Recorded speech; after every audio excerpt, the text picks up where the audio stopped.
Ever since I reviewed the Cypher System rulebook on my channel, Montiku Games has been bombarding me with more and more packages full of more and more Cypher System books, making me even more excited to start playing and start trying the Cypher System out. And after I've done so with a few games as a player and a few games as a game master, I'm ready to give you my main takeaways of why you should try out the Cypher System or maybe even switch to the Cypher System. Now I remember, the person being held by the cave troll actually stabbed the cave troll in the eye, turned the sword and got the sword out again, making blood come out of its eye socket and nose and everything. Hi there fellow roleplayers and game masters, my name is Mr. Tarrasque and this is still your go-to YouTube channel for anything tabletop RPG, and today I want to go a little bit deeper into the Cypher System and give you my 5 reasons to actually play the Cypher System. Now I reviewed the Cypher System rulebook on my channel, got really excited about the system, and then I got invited by Cadup, a very cool, friendly Canadian YouTuber, to play in a superhero game with him as the game master and a few other YouTubers. I had a shit ton of fun there. I mean, it was really cool. The video is online, link in the description below. Make sure to check out his channel. He's the main Cypher person on YouTube. Then I actually GM'd a sci-fi game called the Cypher Boys on my channel as well. First episode is online, link in the description below. But my main experience with the Cypher System right now is I've played 2 very long in-person games, fantasy basically, with my D&D party. So we just continued to play Dungeons and Dragons, but with the Cypher System rule set, right? So I had to convince my players kind of just to try it out, but after like half an hour or so in, they absolutely loved the simplicity combined with the depth of the Cypher System, and that is why I kind of asked them like, what are your main takeaways from playing these sessions? And I kind of summarized these up into 5 points. So without further ado, here's 5 reasons to play the Cypher System. Very quickly, if you want to learn how the Cypher System works, I have a tutorial video that takes you 5 minutes to learn the Cypher System, so make sure to check out that video as well. Now, the first one might seem a little obvious, but there's actually more than meets the eye. The combat in the Cypher System is pretty darn fast, and one of the main reasons of it is the obvious reason. It is because it is a one-action game, meaning that your character or the enemy can take one action and maybe a movement if they want to, and then it's the other player's turn, meaning that the combat literally goes like, it's your turn, what do you do? Bam, you do it. It's your turn, what do you do? Bam, you do it. It's your turn, what do you do? Bam, you do it. So in that sense, it already goes a little bit faster, it has more flow, but there's a few other reasons that also help make the combat easier to track and faster. One of those things is less math. Now, there is a lot of math in the Cypher System still. It is a tabletop RPG. You're doing the counting in your head yourself, but once you roll a d20, the result on the d20 is actually the result that you need to compare with the number that the Game Master gave you. So in the Cypher System, normally you know the number that you need to hit, meaning that if you roll that d20 and you need to hit a 15 and you roll a 15, you know you succeed. If you roll a 14, you know you fail. So there's not that back and forth anymore of, oh, I rolled a 14, do I hit? Yes, that hits. Stuff like that. Like in 5th edition, that doesn't really happen anymore. And there's also the thing, like all of the math kind of happens before you roll. And then there is a fact of the matter that not every roll you're actually doing math, because you can decide as a player character, you can decide to just roll your die straight up without lowering the difficulty of what you're trying to do, without spending effort, without using skills, without using XP to lower the difficulty. You just roll straight up, which happens quite often, which reduces the amount of math as well. And then there is the movement system. The movement system in the Cypher System is so ridiculously simple. You have immediate distance, which is like 10 or 15 feet. You have short distance, which is up to, I don't know, it's 50 feet, I think. And then you have long distance, which is anything beyond 50 feet. Meaning that once in your turn, you can move from long distance to short distance, from short distance to a medium distance, from a medium distance to short distance, bonus and stuff like that. And also has the same effect with spells and spell-like abilities, where something is not like it's 25 feet and then another thing is a cone of 15 feet and there's another thing, there's a thing that does 35 feet in a straight line, stuff like that. No, it's just like you have this thing, you need to point at an enemy, and it has a short range. So as long as you're in short range, you can hit it, which makes much more sense in like a living and breathing combat scenario, and it's just way easier and quicker. Another thing that I really like about this personally, and for the quickness of combat and other scenarios, is that when you roll initiative, everybody rolls their initiative, but everybody who acts before the monster actually acts as a group, and actually anybody who acts after the monster also acts as a group. And every turn again, they can decide who goes first in that particular group. So say 2 players go first, then the monster, then 2 other players. These 2 players can just switch their turns anytime. These 2 players can just switch their turn anytime. Now, in the beginning, when we started playing, everybody was kind of like looking at each other. Can I go first? Can I do a thing? Or do you want to do a thing? But after a while, they kind of got used to it. And now you get like these scenarios where there's 3 people whose turn it is. And one of them is just like, hey, wait. You guys just do your turn. I'm just gonna take this turn to heal up. And they just spend an action to heal. And they're already healing their character while somebody else is just doing their turn. And then the other guy's like, okay, but you're about to hit him, right? So if you are, just let me go first. I'm going to try to knock him prone. So there's one person who heals themselves while another person is trying to knock the monster prone. And then it's a third person's turn and they just hit them. And in our scenario, missed. But it's fun. Reason number 2 is peak performance. And this might be the one thing that I like about the Cypher system the most. This is what makes the Cypher system brilliant for me. And it is that you as a player character can attempt to do anything. Now, you can also do that with 5th edition, but in 5th edition, for example, when you suck at something, you basically suck at that thing. You can always have a lucky roll and not suck for like 1 second, but generally you suck at it. You get like a -4 for jumping over spike pits. You will be pretty bad at it. Even if you roll a 20, you only have like a 16. So in the Cypher system, it works differently. Everybody has their basic abilities, speed, might, and intellect, and you can put effort in any field you want at any particular time you want. Now, you will burn through your resources if you say have little to no intellect and you want to spend some time really focusing on a puzzle. You might burn through your intellect by using these levels of effort, but you can, and that's why I call it peak performance. For example, I personally, in real life, I'm really bad at puzzles. Like puzzles you lay flat on the table and you take these pieces and put puzzles in. I suck at it. I cannot do them. I just can't. But I know for a fact that I am smart enough to, if I really wanted to, if my life depended on it, and if you put a gun to my head and you say, make this puzzle, I could spend enormous amounts of effort just focusing in on this puzzle. And that is what the Cypher system does very well. You can take those intellect points, turn them into effort, and even though you're not the most intellectual person out there, you might be able to peak and lower the difficulty of whatever puzzle or whatever social encounter you are doing. It's the same with might things. If you want to jump over a pit, somebody could be like, yeah, but I don't have a lot of might, and it's the might check, right? Yeah, but I don't have a lot of might.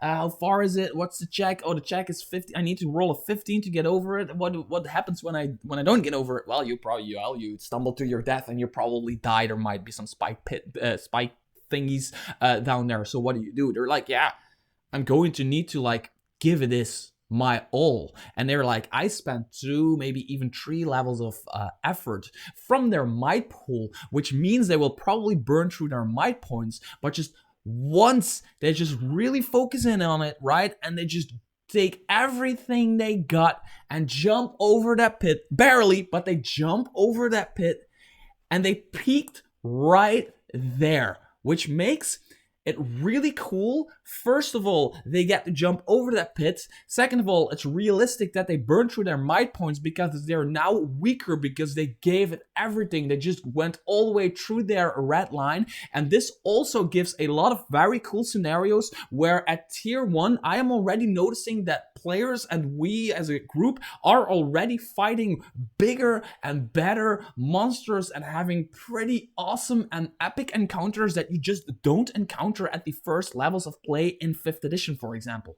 Number 3 is the amount of random stuff that happens in a Cypher game. Now, when I play Dungeons & Dragons 5th edition, I improvise a lot of stuff and a lot of random stuff happens. But there is no rule in 5th edition that says, right now, at this point in time, you need to come up with something random.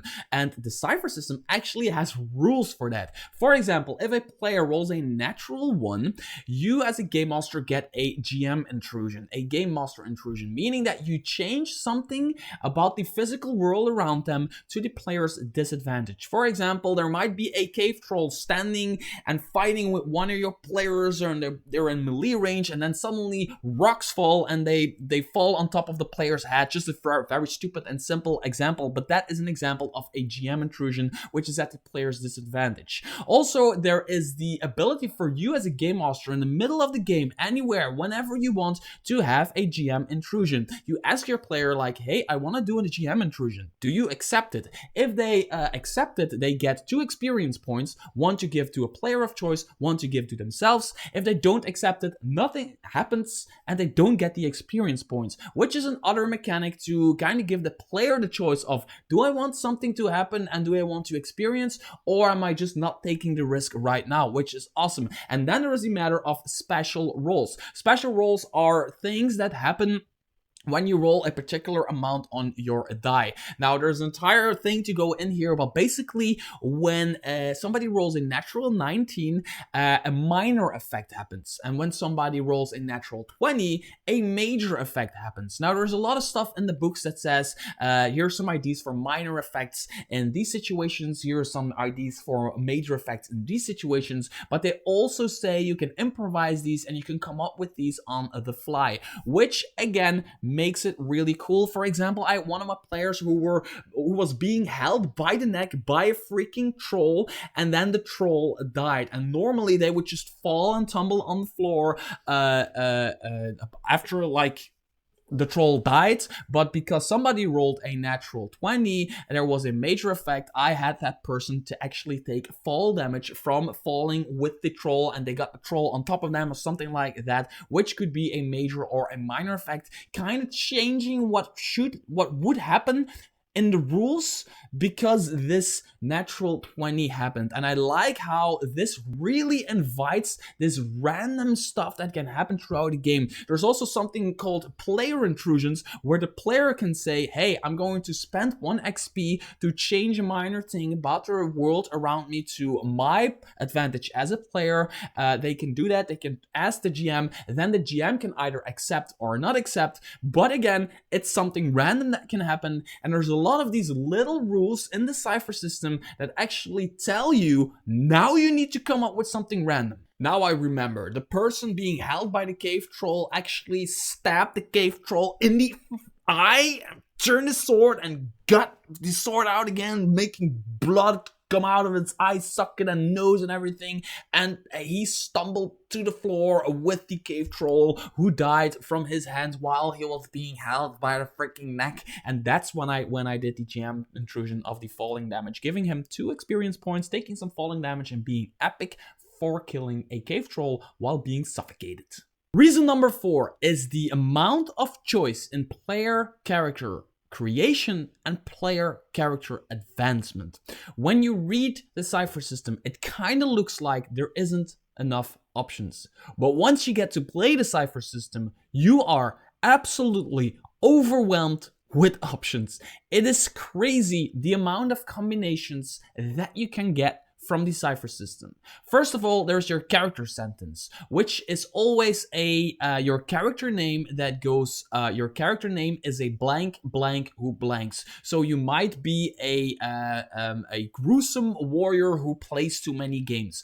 All of these things that you fill in give you powers. One of them is your type. Your type is kind of your class, but because you can, in the Cypher system, you can combine anything with anything. So it's not like in 5th edition where you need need to take a fighter subclass for the fighter and a wizard subclass for the wizard. You can combine literally anything with anything. The amount of combinations and the amount of potential power playing and power building in there is just absolutely completely insane. And even if you're not a power player and you're just sitting down because you want to have some old school fun playing a tabletop RPG, from the moment you create your character and you choose your type, you don't get a bunch of powers that you get like in 5th edition. You actually get a list, and the list says, here's a bunch of powers you get, here's a bunch of powers you need to choose from a freaking list. Then when you level up, you can actually choose more powers from those lists, and those lists change every time you go up a tier. So a tier is a level in the Cypher system, meaning that you can, every time when you create a warrior, for example, it will look completely different because you get to choose different powers